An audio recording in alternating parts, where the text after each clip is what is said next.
Alrighty, we're here in South Tampa. We are going to do a quick video of why it's important to clean my roof and gutters and all that other assorted stuff. Okay, this is a cricket, this little roof line behind the chimney. It's meant to deflect the water away from the back of the chimney.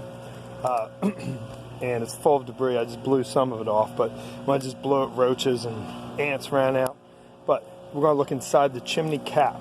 This is the metal chimney cap, the wind band, and look at the debris. Now, push that away. You see the rust?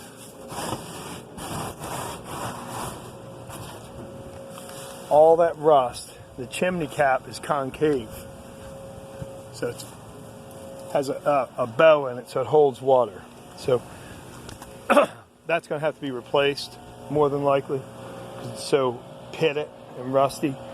And you look at the back of the fireplace, how cracked and chalky the paint looks. It really needs a good once over. It needs to be clean, prepped, sealed, waterproofed, caulked.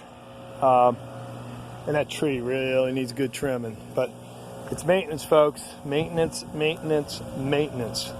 Give us a call.